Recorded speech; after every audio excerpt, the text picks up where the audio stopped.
whisper all day. We're not. We're totally not going to whisper. We're going to talk at normal volumes.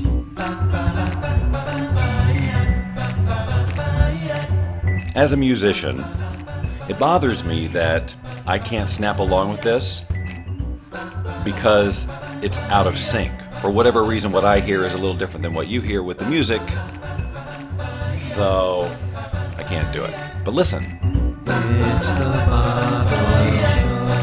Those guys stood up for a long time. You know what to do. Subscribe. And ring the bell. Why do I want you to do this? Why wouldn't I want you to do it? It's how you'll be notified every time we do this show. Now look, if you're a brand new viewer, oh, thank you. You have made my day a little more magical. You, the new viewer. Now, the rest of you who have been with me from the beginning through thick and thin, sludging through the mud that was the Bob Doyle Show. It wasn't mud. It wasn't mud. It was well, it wasn't mud. I don't know why you had to use that term. Anyway, for those of you, see, it's still magical. And I want to show you this. Do you see this? This is a full chat room. This show just started seconds ago. And look at all this. We've got Dawn and Sarah and Leanne and Lisbeth and Rock and Raven. And do you know why the chat room's filled? Because I asked them to fill it. When, Bob? When did you do that? I just started watching the show. I didn't hear any. Okay, two things. Number one, I'm asking you to fill it now. Say hello if you're new. Say, I'm new. There's no hazing. There's no spanking. We don't do any of that stuff like the other shows. We are a spank-free zone. Sometimes I say things, and then I go, hi, if this wasn't live, I'd probably edit it. Maybe that was one of those things, but maybe not. It's really hard to tell with me. So if you are new and you're going, okay, I thought this show was about finding love forever. What's the story? Where are the Grossmans? Just first of all, whoa. Can a guy welcome his guests? Because that's what I'm doing. Dan, how are you? Ladies and gentlemen, please welcome Dan Hunt.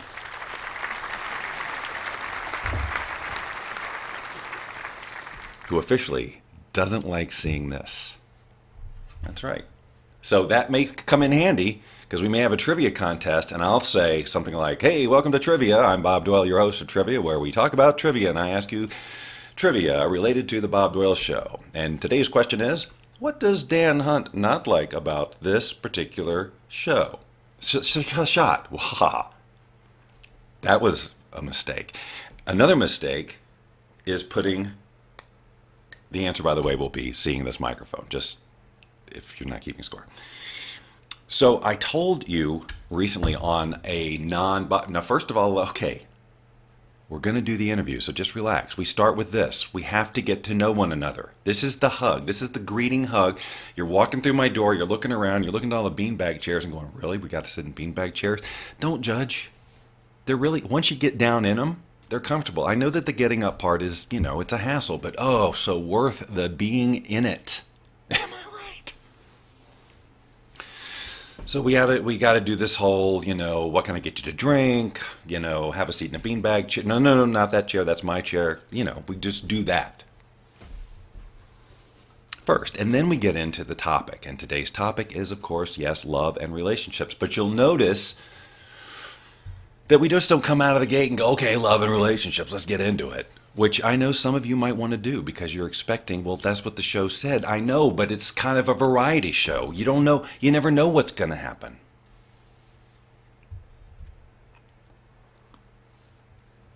So I told you the other day about discovering this new coffee-like drink that was made 100% from cocoa beans from a local company here in Las Vegas called Choffee, giving them a free plug. I want to get him on the show because this is a show where we talk to people who make the world a happier place. That's it. That's in a nutshell. So when people ask you, what's this Bob Doyle Show thing that you're so obsessed with all the time? If you had to describe it in a sentence, how would you describe it? And you just turn to them and you say, come here. You can grab their collar if you want, if you've got that kind of relationship. Let me tell you something. The Bob Doyle Show is a show hosted by Bob Doyle from The Secret, where he interviews people who make the world a happier place. Who wouldn't want that? And they'll say, I want it. How do I do this? How? Well, just tell me how. Is there a email list I can sign up for? A URL. Just give me a link, bobdoyleshow.com. That's all you got to say. Like, that's it. And then it'll take them to my YouTube channel for right now until I get the website redone. Wow, what a catastrophe that thing was.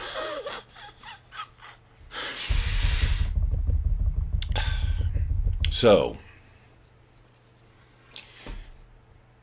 today we will be talking with doctors Michael and Barbara Grossman. But I was also thinking earlier, and by earlier I mean yesterday, that I wanted to have more than just those two on. Love is a big topic. Right? Relationships, big topic. So I thought, well, yes, I already am doubling the normal size of my guest booth by having two people on at the same time, Michael and Barbara. But then I thought, maybe another one. So what goes into the process? I know what you're thinking. You're thinking, Bob, I'd like to get on with the interviews. I'd like to hear from doctors Michael and Barbara Grossman about this topic. But what I'm really interested in is how do you, Bob Doyle, decide on the number of guests that you're going to have per show? So I thought that you probably have lots of questions similar to this. So I thought maybe we'd do a little series, and this would be the pilot episode. It's a little peek behind the scenes at how this show is put together. So we'll take a look at this inside look, and then we'll come right back with the Grossmans. Is that fair enough? Is it?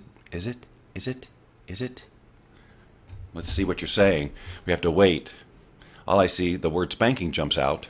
Really soft couch, close enough. That's true. You never know what's going to happen. Yes, beanbags the best. Yes, coffee, beanbags. Coffee and beanbags. Chocolate, coffee, and beanbag chairs. That should be right on the list with wintergreen lifesavers and 2 pairs of socks and so many other things, like charger cords in every room. Guys, look, I know there's an initial expense. You go on Amazon and you buy, 3 or 4 sets of those $15 sets of cables. Yeah, some of them burn out like the first day because you look at them funny. But the idea is you have a cable everywhere. Now, I've had blowback on this.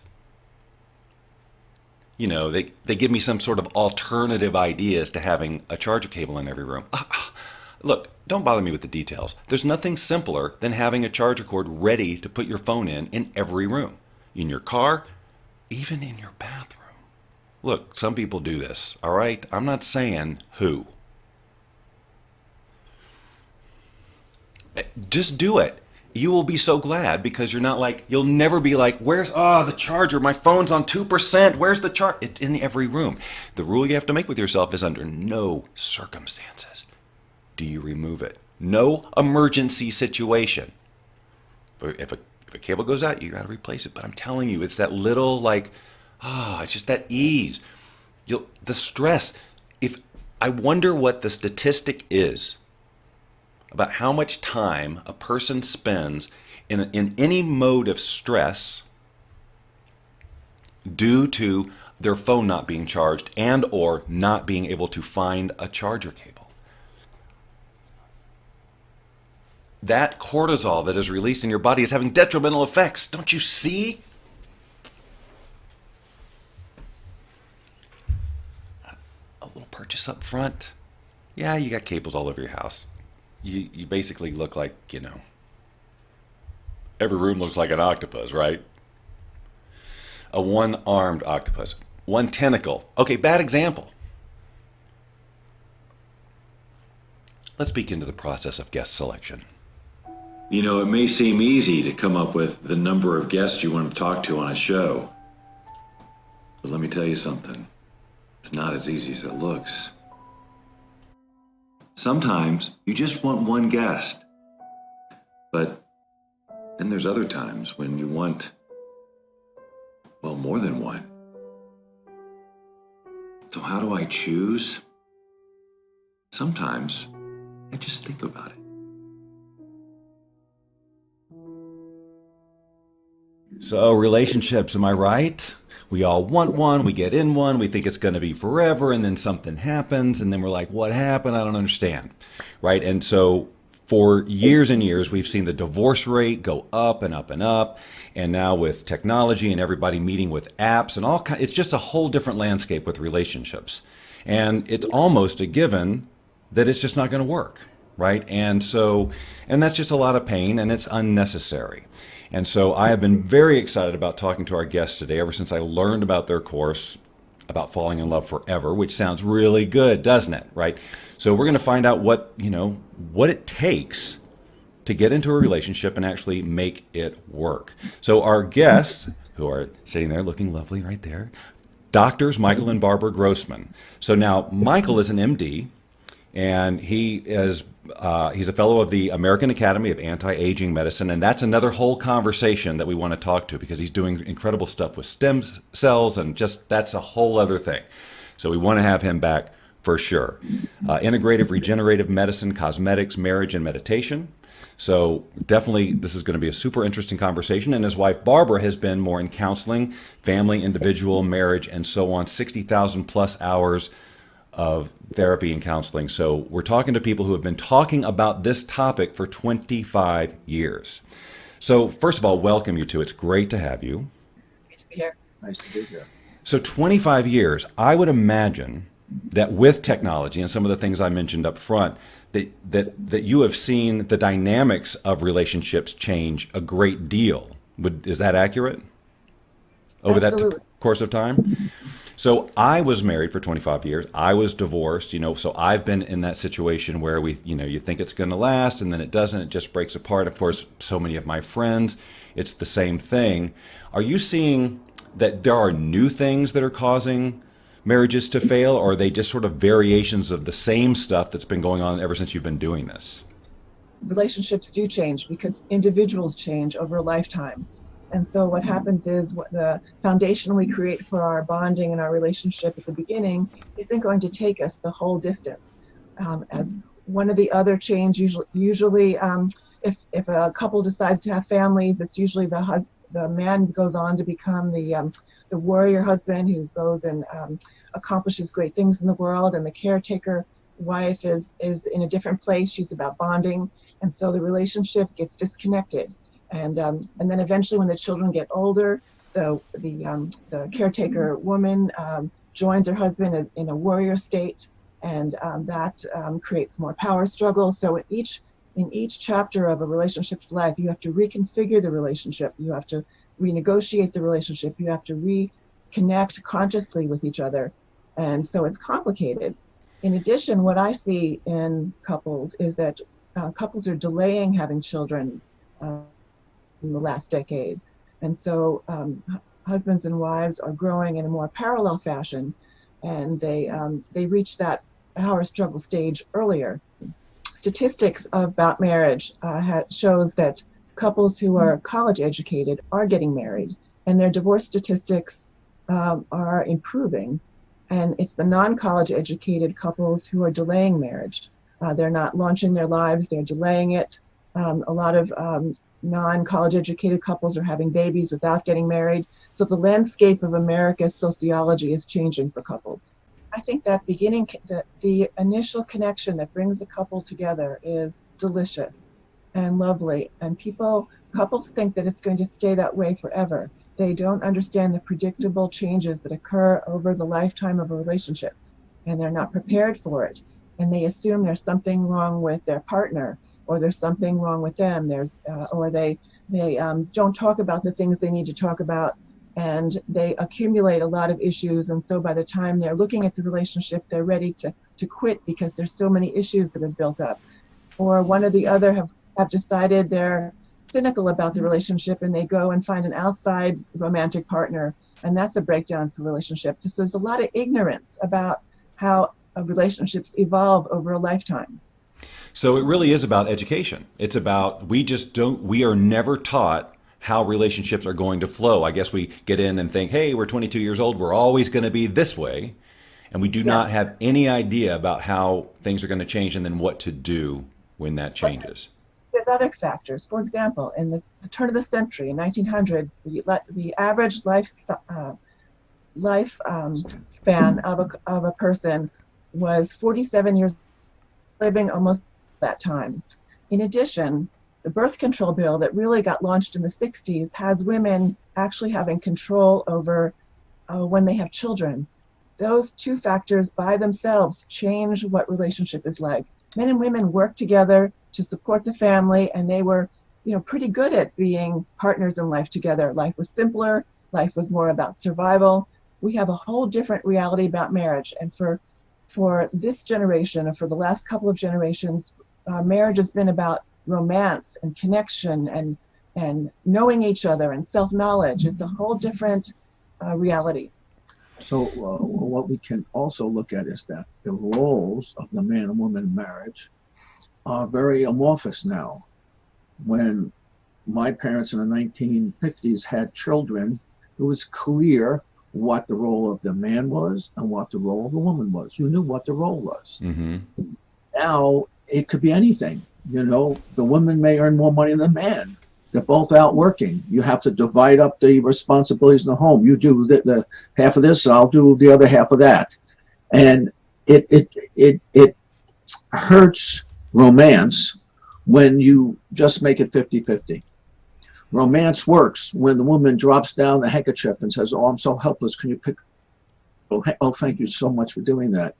There's a play that goes on in the past with men and women, and that play gets eliminated now because men and women are quote equal, equal activities. So what's the romance? Why have romance when it's just 50-50? Then you're two lawyers having a relationship.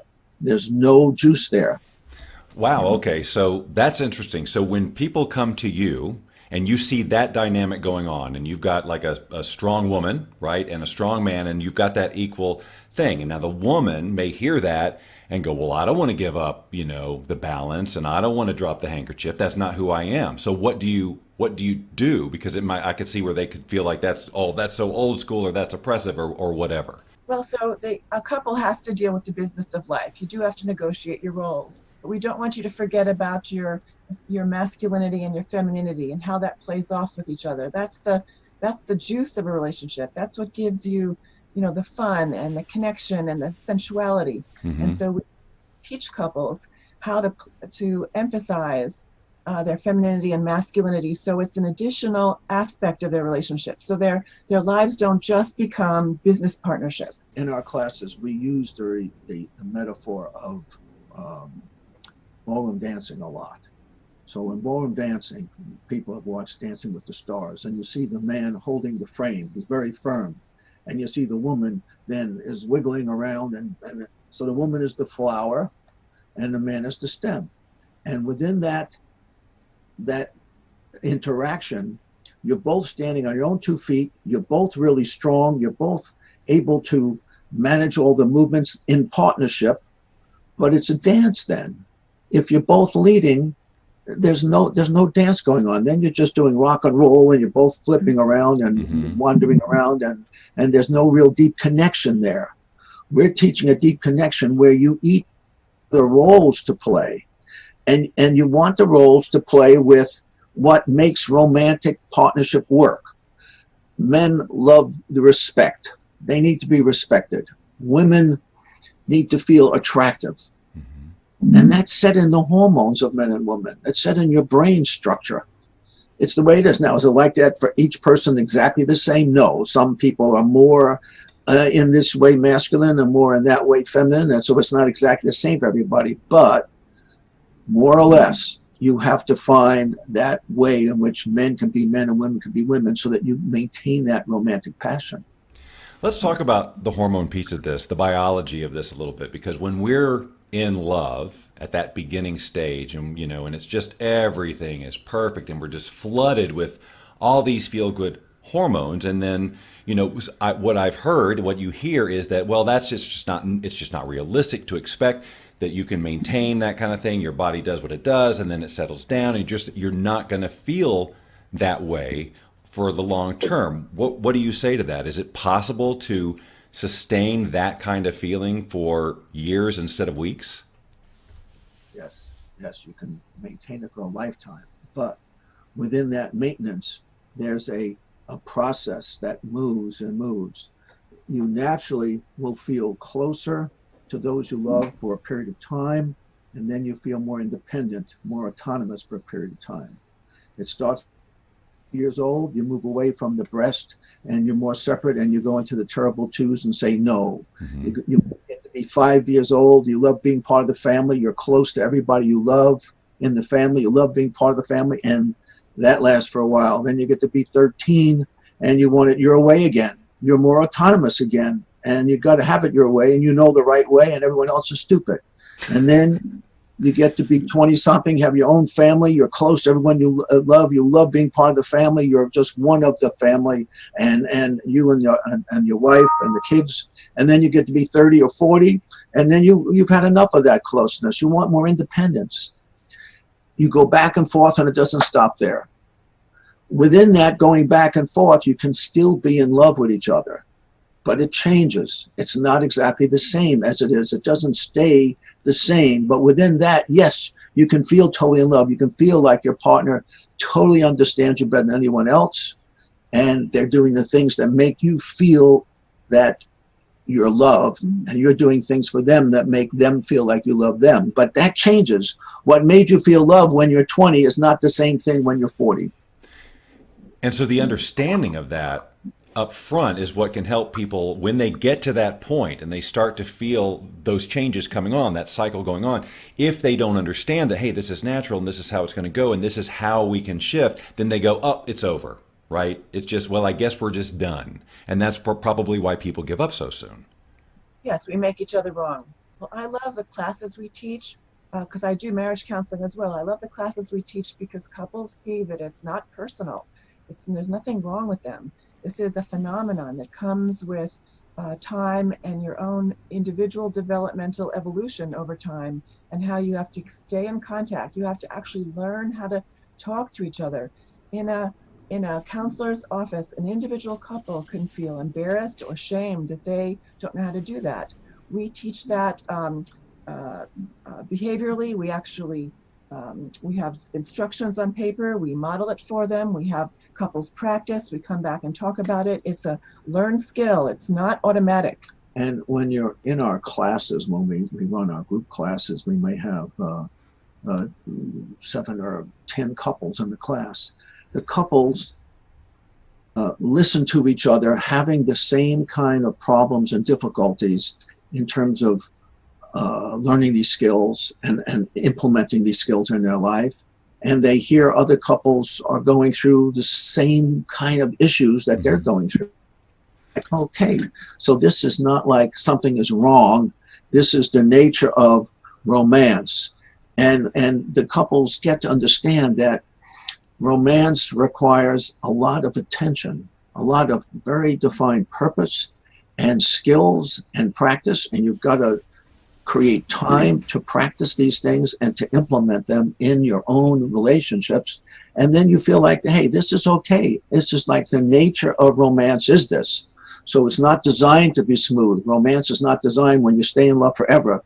It's not designed to be like you love your brother and sister. You just sort of love them always. Yeah. No, this is a hot kind of love, which means that it could be fire when you get your hand burnt, but if you go too far away, it cools off. It's not, you have to get that right balance of being close and opening your heart to them. And over time, it gets very intense, but it's never that coolness that's there, loving your brother and sister.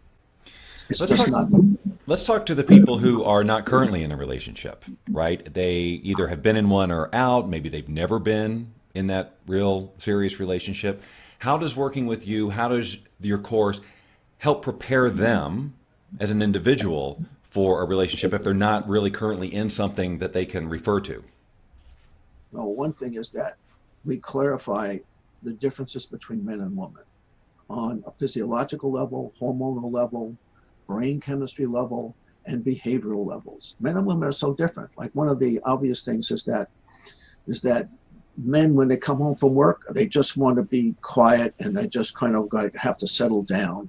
And when women come home from work, they want to get everything in order, and their brain is wired to look at the whole environment and get it in order. If you expect a man to have that kind of non-focused attention to everything, it just doesn't happen.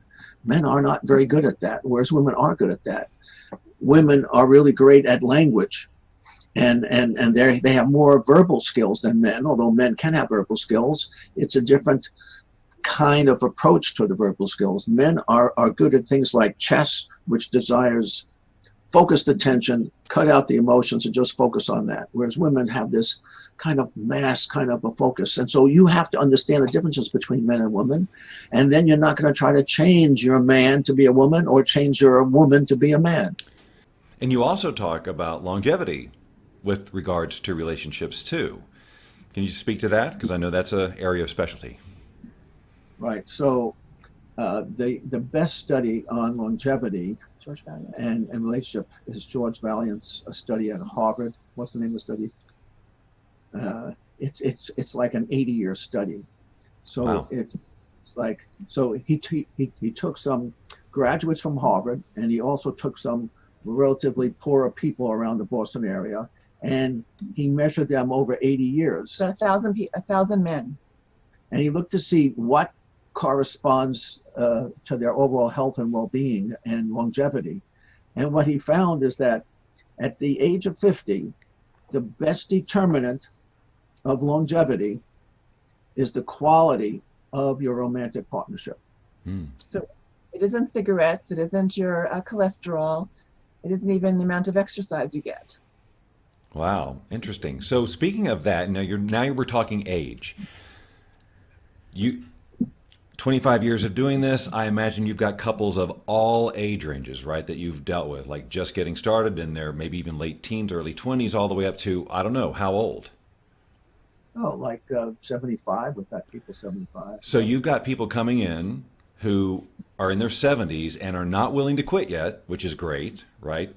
And you can still, even after all those years of wiring the way they are, you're still able to help them readjust expectations to, I guess, create a whole new vision. I would imagine you have to create a whole new vision for your relationship at the various stages, which we were never taught. This is the first time, I'm really getting like, there are going to be definitive stages, and if you don't adjust there, then you're asking for problems. One of the other things you say, because there's so much, we've talked about, obviously fighting and arguing is, sort of the catalyst of everything. We fight all the time, they fight all the time, I get angry at you all the time.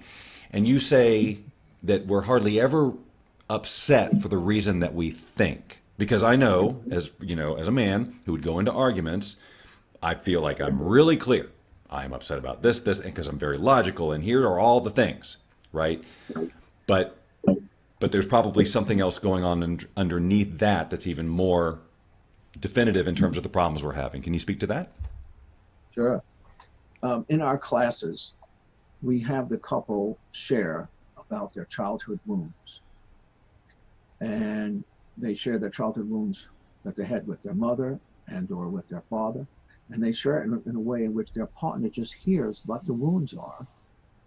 And the partner then hears what they need from their other person to heal those wounds, what the behavior. So for instance, for me, my mother was really tough. She was the general. And what she said, that's the way it was. And however you feel about it was irrelevant, because only she was allowed to have emotional outbreaks. So I am extremely sensitive to criticism. And all I ask of Barbara is to never, ever criticize me for anything. And that's all you ask. No criticism. That's all. She understands that when I tell her, boy, that was really harsh the way you said that. And she says, what do you mean? I just asked you to do this. It really didn't feel good. And she understands that I'm not just torturing her, that it's because of my childhood experience. I've already gone through that, and I already asked her. I'm very, very sensitive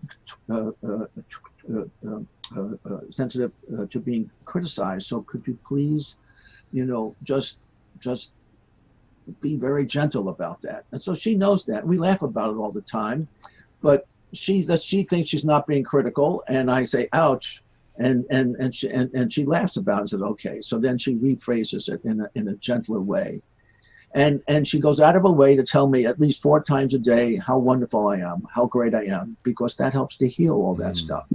And as long as she tells me 4 times a day, I'm happy. But she just has to do it. If it's only 3, then I'm not so happy. And that's not that hard, right? Now, but let me ask you, Barbara, was that difficult for you at first? Well, I think it's so important to understand what's underneath the upsets we have. And, couples don't, know how to either get in touch with how the outward upset is connected to those deeper needs, or they don't know how to articulate it either way.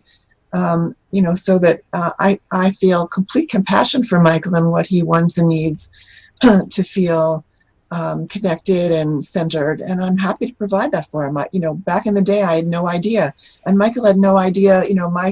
My family story is complicated. I lost my, my dad was out of the picture when I was 2 months old, and my mother remarried when I was 8, and I have an understory of abandonment, and so I need to feel important to Michael. I need to be included in his activities, or have the option to be included in his activities, so that I'm close to the center of his life. Michael had no way of understanding where I was coming from when I would, complain about things before I really had a handle on myself. There's so much inner knowledge we need to have about our own personalities. And when we understand our partner is feeling that, they're sensitive about certain things, that has nothing to do with us. It's just a past history. And Barbara just wants me to call her when the airplane lands so that she knows I'm not dead. Well, all right, she's not doing it to torture me. She's doing it because of her own family history. And once I recognize that, I could react with compassion to that whole thing. Instead of just getting irritated that she's driving me crazy, I just say, okay, that's her sensitivities. I think that is really huge, because I've certainly been in a dynamic where, so we have our childhood wounds, and instead of the partner saying, you need to fix that childhood wound, so we can have our relationship, that's your problem, that's your issue, or trying to fix it for you, which is the worst, right? let me fix you, right? Instead, the simple thing of saying, you know what, he doesn't take criticism well, let me find a gentler way of doing it. That, I would imagine, so now you feel loved, you feel heard, you feel respected, you feel honored, and just okay for who you are. Because when you get that, you've got a problem, you should fix it. Even if they're coming from a loving place, for the sake of the relationship, it gives the message that you think I'm broken. You think there's something wrong with me. And then, of course, it's just our natural, I'm sure, I guess both. You just get defensive. It's like, I'm, not broken, and that just creates this huge divide. Kim, let's talk specifically about how your course works and what people can expect if they get involved. There are 4 2-hour classes, and in each class you have a description of understanding that we go through, some of the things we talked about here in more detail, and a specific skill. And you practice the skill with your partner, or if your partner's not there, you practice it with someone else, but you practice the skill, and it's confidential. It's not in the whole group, but it's very intense sharing that you're going to be doing, but it's one-on-one. Then you come back in the group and you talk about how it went and how did it feel to do that process. And then you have learned that skill, and then you have a week to practice the skill. And then you come back next week and we have another piece of information of the skills. So after 4 weeks, you have 4 different skills that you've learned, and you have processed them over that week. And then you have the opportunity to take a 5th class with us, where about the big picture of relationship and about spirituality and how it interfaces with each other. Well, I love the whole paradigm of helping each other heal. That alone, and I would say that if you can teach people to turn off anger like that worth the cost of admission, right? I mean that because it's such an automatic behavior when we know we're right. We teach you how to do it, and we also help you understand how, in a good argument, both of you are right. That must be satisfying for people. It's cognitively dissonant, but it's very rich. Yeah, well, I love the whole vibe of this thing. It just feels really, really good and natural. And knowing, of course, since I've been in personal, but it's a very conscious. I think that's what I'm looking for. It's a conscious way of looking at relationships when people are so unconscious in relationships, and that key understanding of the past. You were saying decades married, and I never knew that about them. And that one thing could be guiding so much behavior that is causing conflict after conflict, and just a basic understanding of how can I respond to you differently than the way I have been doing so I don't trigger you and instead nurture you in this time of need, I guess. Thank you so much for sharing this with us. Thank you for putting together the course, combining your expertise into something that can be so transformative in a time where relationship and marriage almost seems like it's futile for some people. And so giving everybody hope that whether you're beginning or in the midst of a relationship, that it can actually last forever, and that love feeling doesn't have to go away. That's just super exciting. So thank you for the work you're doing. She was trying to talk there at the end, and I was just talking right over. All right, you guys can be seated. Thank you very much. So what were your takeaways? What were your takeaways? Mine really was the whole dynamic about rather than trying to fix your partner. And I certainly resonated with Michael's criticism comment. I don't know. It's just a thing. But I thought it was just, that simple thing of, okay, I understand this is a trigger for you. So rather than poking it because I think you shouldn't have this trigger, let's just work around it. Because what does it cost me to do this for you? And I think also the comment was made around, do you want to be right or do you want to be happy? I mean, that I can tell you from personal experience, I definitely needed to be right. And you sacrifice a lot of happiness when you need to do that. And it's really not so much about, when you think about it, it's not being right. It's about them, because you already think you're right, I would assume. Otherwise, why do you keep talking about it? But you have to know that they think you're right, and that's pure ego, right? And so that learning to choose your battles, and also just being sensitive to the other person and being aware, of course. And then the other takeaway was that, we're not always going to be like we are, in our biological evolution, in terms of how we think about things, process reality, and all of that. And so we have to, if we are aware of the inevitable changes in personal dynamic, listen to these words I'm using. Woo! That was a good one. Then we can be more conscious, and that's what I was saying there at the end, that there's so much about relationships where people are just totally unconscious and feel like that it has to be structured this way. And the other thing that was great that was brought up, and I can't even believe I didn't even notice it when we were having the conversation, but we did not talk about same-sex relationships in there. And I definitely do want to just say, hey, look, this came up. How can we, take what you said? And Dawn brought up that everybody has masculine and feminine energy. Absolutely true. So it's probably just an issue of, regardless of the suit you're wearing, how that energy dynamic is assigned in the relationship. I can only imagine, but it's like it was so obvious to me when I was watching it that we hadn't discussed that. I actually was texting, this conversation, and then the question started. So we were all on the same vibe. I just got a text. All right. So now, like I said, we've got another guest. Can you see me looking around? But before, that was a mysterious sound. But before we get to that next guest, again, to talk about love, here's a picture of an elephant. Well, with a theme on the show like how to make love last forever, who better as a follow-up to Doctors Michael and Barbara Grossman, then, I don't know, dare I say the originator of love? I don't know. That may be too strong a word. Ladies and gentlemen, let's bring him on right now without further delay. Of course, I can only be talking about Cupid. Welcome, Cupid. Welcome very much to you, too, for having me. What? Welcome very much to you. What am I even saying? Thank you very much. Why is my mouth like this? This is too much. Not good enough frame rate. Know what I'm saying? And the interview started with my mouth wide open. Not at all attractive. Okay, well, I don't think anybody's judging you for your attractiveness. I am judging me for my attractiveness. I care about what I look like. I'm a sort of a media personality. Are you? Well, yeah, I'm on the media right now with you, aren't I? Saying I got a personality, there's no denying that.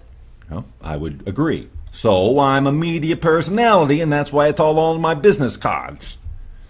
So you have business cards now? Of course I got business cards. How am I supposed to function in today's society without a business card, Bob? You know this stuff. Why are you talking to me like I'm an idiot? Okay, now, whoa, I don't think I was talking to you like an idiot. I was just naturally curious about the idea of you having business cards. What's so crazy about me having business cards? You're a mythological creature, for one thing.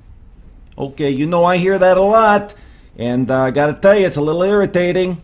Okay, well, are you or are you not a mythological creature?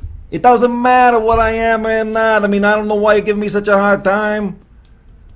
Look, I fly, I got wings, I shoot arrows at people, so I guess if you gotta label me, which is unfortunate in today's society, you could call me a mythological creature. All right, look, I didn't know it was like a thing. You didn't ask either, did you? No, I didn't ask. Can we talk about everlasting love? Absolutely. So, look, I know there's lots of theories about, communication and other ways of being, but if you really want the shortcut to everlasting love, there's only one person on the planet who's got it. Let me guess. Can you guess? I just asked permission to guess. Okay, yeah, you can guess. You. That's right, Bob. I got the one and only solution. You know what that solution is? I do not. I see these arrows in my hand. I do see them. Okay, so what I do is I shoot people with them. I'm familiar with that part of the legend. It's not a legend, it's fact. All right. So I shoot people with them, and then they fall in love with each other. So look, can I ask a question about that? Of course you can ask a question about that. That's why I'm here. This is an interview. Okay, so how does the shooting of arrows into people make them fall in love? Do you have like a poison in there of some kind? A poison? What do you... what? Poison? Yeah, poison or something that makes people fall in love magically. Some kind of a drug. Now look, I don't know what you're insinuating right now, but you're making this very difficult for me. I don't mean to be, but I think it's a fair question. You know, you're shooting arrows at people, number one, very questionable practice. If I had a nickel for every time somebody told me questionable practice, that arrow shooting. Well, it is, right? You're shooting people with arrows. Technically. Okay. So, and then but the story is, your story is, that makes them fall in love. It's not a story, it's fact, it's documented. I got dozens of testimonials. Only dozens? What's wrong with dozens? That's like sets of 12. Yeah, okay, but you've been allegedly around for a pretty long time. It would seem to me that you would have thousands or millions of testimonials if in fact this arrow shooting thing was a thing. I don't know what you're insinuating, but if you want me to explain a little bit more how this actually works, I'm happy to do so. That's exactly what I'm asking. Okay, I'm happy to do so. So picture yourself out there with somebody, a loved one, or a loved one you'd like to have be a loved one. You know what I'm saying. I think I know what you're saying. All right. Now, suddenly, out of nowhere, you get shot with an arrow. Okay, I'm not liking this so far. I know, because we're just getting started. Okay. All right, so you get shot by an arrow, right? And you're with that special someone. Now, you're probably going to say something along the lines of, ouch, or, oh, I've been shot with an arrow. I would probably, at least one of those things. then they're going to turn around and go, oh my God, what can I do for you to make you feel better about this being shot with an arrow thing? You think that's what they'll say? I'm almost positive. Okay. So how does that lead to love? What, are you blind? It's right in front of you. You just got shot by an arrow. Yes. You scream for help. Well, that wasn't actually one of the scenarios. I either said, ow, or oh my God, I've been shot by an arrow, but there wasn't any time in there where I said help. Wow, okay, you are difficult to talk to. Okay, look. Anyway, okay, so shot by an arrow, ouch, ask for help, allegedly. You're going to ask for help if you get shot by an arrow. That's just going to be a de facto thing. I thought that was sort of assumed. Okay. Look, this is a hard-hitting interview show. I don't let things just slide by, okay? Like, if I got a question, I'm not afraid to ask it. So I would have thought that your agent told you that before you booked the show. I don't have an agent. It's your problem. Normally, I deal with agents because this is a big-time show. Oh, yeah. That's what I'm hearing on the street. Oh, you got to be on that Bob Doyle show. It's big time. Really, you're hearing that on the street? No, I'm not hearing that on the streets. Shot by an arrow. Ow, help me. I think that's where we left off. Okay, and so now this person's going to go, oh yeah, of course I'm going to help you because, you've been shot by an arrow. What else would I do? I'd have to be a real jerk not to help you. Am I right? Okay, we'll go with that assumption. What, am I right or what? I mean, you're with this person, you get shot by an arrow, you yell for help or whatever you yell. They're going to walk away and say, that's too bad, you got shot by an arrow on your own. Okay, so we're going to assume that they want to help. Again, the love thing. Trying to bridge that gap. Okay, I got to paint this picture. What? Of course you're going to fall in love with them because they help you. And they're going to fall in love with you because you were shot by an arrow. Again, see, there's that's the leap. Like, how does that work? I get shot by an arrow, so suddenly people just fall in love with me? No, not anybody doesn't fall in love with you. The person you were with that was standing there with you when you were shot by the arrow. Okay, I thought the part of this story was that you also, like, you shoot both people and then they fall in love with each other. Well, oh yeah, I also shoot the other person with an arrow too. So did they not say, ow, I got shot by an arrow? Look, maybe they do, I don't know. Well, so if they got shot by an arrow and they're like, ow, and yelling for help, I'm yelling for help, where, again, this does not seem like an incubator for love. Look, I know in your mind you think you got this all figured out, but you don't. If it hadn't happened to you, you don't know. You're just talking out of your inexperience. All right, but is this is what you're bringing to the table? Well, I also wanted to talk about a special offer I got going if you are trying to find true love in your life. A special offer? Yeah, it's the business of love making. Making people fall in love. Got it. So you got a special, I didn't even know that you charged. I didn't used to, but hey, in today's economy, you got to do something to earn a buck or two, am I right? I suppose so. So now we got a package. I'll shoot you with an arrow, and included in that, I will shoot the person you're with for only $6,500. $6,500? Yeah, $6,500. I shoot you with an arrow and your friend. And so then allegedly that's when this whole thing plays out of, ow, help, and then you fall in love. They fall in love. Well, I can't actually guarantee it, but I can absolutely guarantee shooting you with an arrow. But you're not going to guarantee the falling in love part? For only $6,500, what do you want? See, if you want the guarantee, we're going to upgrade your membership. This is a membership now? Of course it's a membership. You think that's a one-time price? No, that's per month, my friend. That seems like a lot. Well, does it? I don't know. I didn't do any market research. But that's what I'm going with. Good luck with that.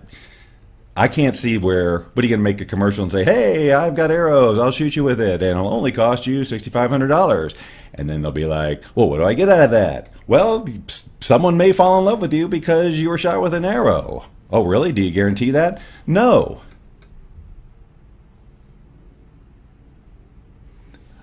I'm kind of seeing your point a little bit, but I'm still going to do it. All right. Well, ladies and gentlemen, Cupid, thank you very much for joining us and illuminating us with your technique. Thank you very much. I appreciate the time. And remember, $6,500.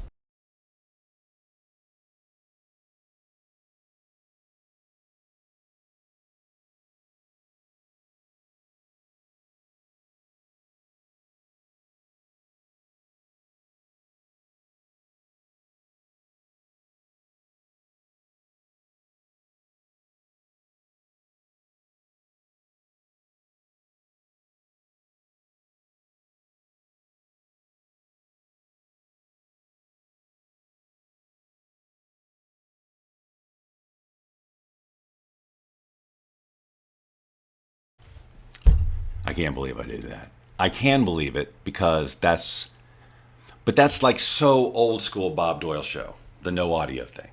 But I had to turn on my microphone during the interview because you didn't want to hear me laughing so hard. Or burping, whatever I was doing. It's hard to say. But anyway, the good news is we're here together again in voice. Now the bad news is there's always going to be that gap, which probably went like a minute.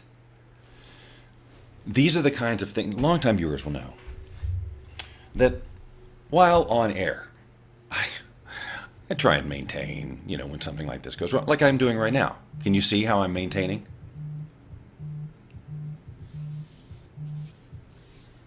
But when I get off the air, well, I can either forget all about it, but if I watch the replay,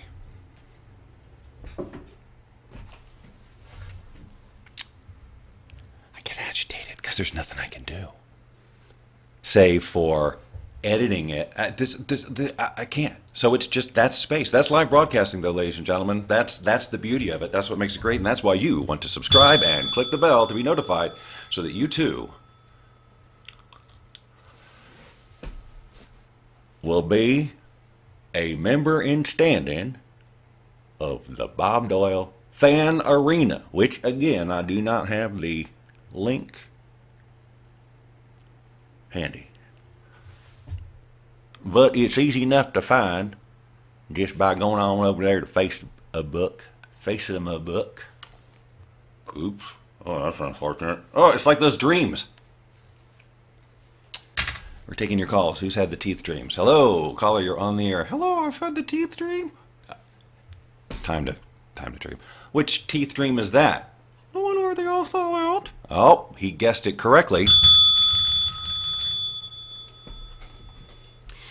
Did they kind of turn into like those mint candies? Yeah, just like that. And they tasted the same too. Wow, that is crazy. Hold on one second. I got to switch hands because I got to click to show a comment wherein Dawn shared the link to the fan club arena. Oh, that was really nice of her. Yeah, she's good like that. Look, I'm kind of doing something here, so maybe we could talk later. Sure. Can we talk about teeth? I'd rather not talk about teeth, if that's... Hello? Whatever happened to just good old-fashioned phone etiquette? What happened to it? We're taking your calls. Hello, caller. Yes, I got a comment about phone etiquette. Do you? That's great, because we just put out the call. Yeah, I think there's a lack of it. Yeah, me too. It's a good thing we take calls because the show wouldn't be the same without them. Loretta says, I've never had that dream. At first I read it that she'd never had a dream, and then that is a whole other thing. So right now you're saying, Bob, what about next week's show? Here we've talked about empathy, and this week we've talked about falling in love and staying there until you've learned your lesson. What about next week? Here's what I'm not going to tell you. Number one, I still don't have this is such a simple thing, but an email address for you to send questions related to the topic. Also, I'm not 100% sure what I want to do when. So, look, and guess what? I get to do that. It's not the best, but as long as you stay subscribed to this channel, which, I mean, look, you took all the time to subscribe. What do you want to go spend all that other time to unsubscribe just because I can't tell you exactly what's up? I'm going to tell you in plenty of time, like tomorrow, for sure, maybe later today. Maybe in the comments section, like right now. If you're watching real-time comments, I'll wait, I'll be watching, and then I'll wait right here and go, next week is this. Type your questions to this. See? Oh wait, no, I can't do that. That would be only on Facebook. Well, maybe I could do it here. I don't know, I can't remember. I do a call-in number.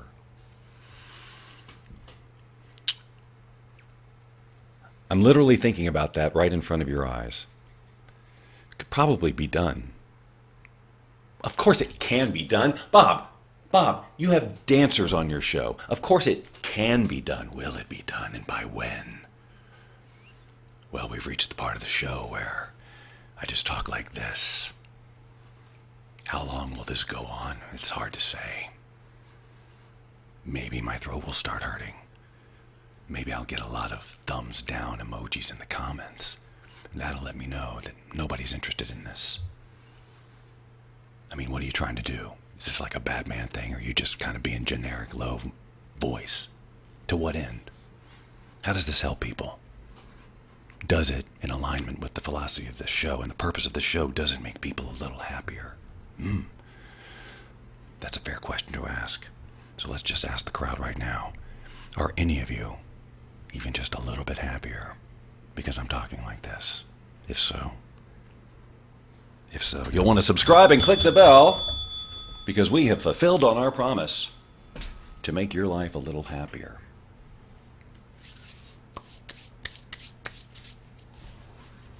This is the part of the show where I go, well, I could end it now because, I mean, nobody's paying me to go a full 60 minutes, or I could push myself for another 3.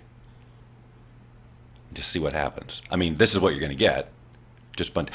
I'll tell you what, I'll close a loop that I opened up earlier. Remember when I said at the beginning of the show, because you guys watched the entire thing, I was talking about Choffee, the local cocoa bean-based coffee-like drink company was just discovered? Well, what I was going to say before the show, before I didn't say it, was that my intention was to, during this show, be drinking a cup of that, because I've already had 2 cups of coffee. That was at this point. And I certainly didn't need more caffeine, but I was a little late getting down there to make that, and I didn't have time to do it. So instead, I made another cup of coffee. Does it show?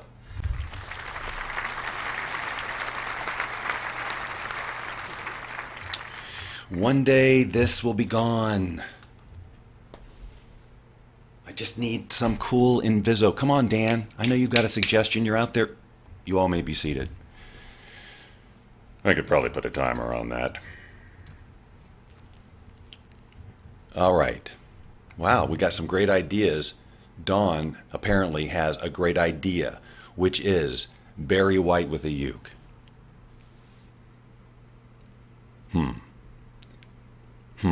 Well, that does paint a picture. A picture that through various forms of technology I could probably bring to fruition. Now, maybe not Barry White per se, but, you know, an approximation thereof, where we get the general idea. Well, my friends, we've done it. We've done it again. We've done another Bob Doyle show, a full hour, too. Full, from beginning to end, full of stuff. Show stuff. Information. A little silliness. Comments from you. It's been a great day, and it's only going to get greater because of this fact here.